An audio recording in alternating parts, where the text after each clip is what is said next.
శ్రీ గురుభ్యో నమః. శుద్ధ స్ఫటికం 27/3/2022 ఆదివారం. నేను దేవిప్రసాద్ డాక్టర్ సత్యనారాయణ ముందు రోజే నిశ్చయించుకున్న ప్రకారం ఈ ఉదయాన్నే 5:30కు భిక్షాల గోపురం వద్ద కలిశాం. సాధారణంగా శివాలయానికి పట్టయ్యతో మాత్రమే కలిసి వెళ్ళడం అలవాటు. ఎందుకో ఈసారి సత్యనారాయణ గారి ఆహ్వానాన్ని మన్నించి అతనితో కలిసి వెళ్ళాలని గాఢంగా అనిపించింది. 6కు ఆలయ ప్రవేశం చేశాం. అచలలింగాన్ని, చలనదీపాన్ని దర్శించాం. జ్ఞానానికి ప్రతీక అయిన జ్ఞానాంబను దర్శించాం. తత్వ శిఖరాలను చూసేశాం.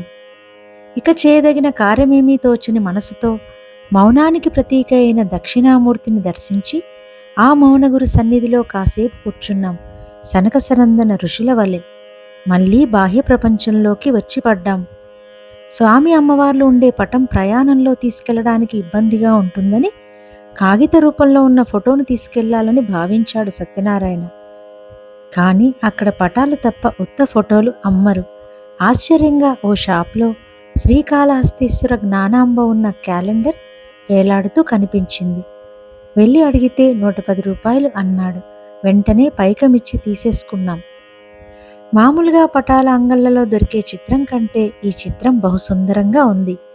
నా గురువు వ్యాసాల్లో ప్రతిసారి కేరళ టీ అంగడి అని చెబుతుంటాగా అక్కడికెళ్ళి ముగ్గురము టీ త్రాగాం. టీ బాగుంది అన్నాడు సత్యనారాయణ. ఫేస్బుక్లో నా గురువు వ్యాసాలు చదివి హైదరాబాదుకు 100 కిలోమీటర్ల దూరంలో ఉన్న చేర్యాల అనే ఊరి నుండి వచ్చాడు మమ్మల్ని వెతుక్కుంటూ. వృత్తి నేత్ర సంబంధిత వైద్యులు, ప్రవృత్తి తత్వ విచారణ. ఆసుపత్రిని వదిలి అంత దూరం శ్రమపడి రావడం అంటే ఎంతటి జిజ్ఞాస ఉండాలి, ఎంతటి ఆర్తి ఉండాలి, అతనిపై ఎంతటి జ్ఞానాంబ అనుగ్రహం ఉండి ఉండాలి. శ్రీకాళహస్తిలో దిగగానే మీ వద్దకే వస్తున్నాను అన్నాడు ఫోన్లో. ముందుగా గురుదర్శనం చేసుకోండి, తరువాత మా జ్ఞాన కుటీరికి రండి అన్నాను. లేదు లేదు, ముందుగా మీ వద్దకే వస్తాను అన్నాడు. ఆటో పెట్టుకొని కైకాల వీధి జ్ఞాన కుటీరకు చేరుకున్నాడు. నన్ను చూడగానే ఆత్మీయంగా ఆలింగనం చేసుకున్నాడు. మళ్ళీ సాయంత్రం వచ్చాడు. స్వీట్ ప్యాకెట్ తీసుకొచ్చాడు. దక్షిణ పెట్టాడు. అతను శుద్ధ స్ఫటికంలా ఉన్నాడు. అతను నిండు కుండలా ఉన్నాడు. జ్ఞానిని గుర్తించారు కాబట్టి మీరు కూడా జ్ఞానే అన్నాడు. మరి ఇద్దరు జ్ఞానులను గుర్తించిన మీరు ఇంకెంత గొప్ప జ్ఞానం అన్నాను.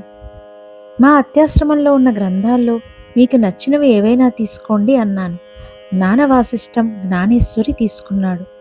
రెండూ అద్భుతమైన గ్రంథాలే. ఈ రాత్రికి తిరుగు ప్రయాణం అయిపోయాడు. ప్రయాణిస్తూ అన్ని రుచులు చూసుకుంటూ వచ్చి అసలు రుచిని ఎరిగాను మీ వల్ల, ధన్యవాదములు అంటూ వాట్సాప్ మెసేజ్ పెట్టాడు. అసలు రుచి ఎరిగినాను అన్న ఒక్క మాట చాలు అతనెంత పరిణితి చెందినవాడో అర్థం చేసుకోవడానికి. నా సగం ఆత్మ బస్సులో వెళ్తున్నట్టు అనిపించింది. అవును, అతను సత్యనారాయణ, నేను వెంకటనారాయణ.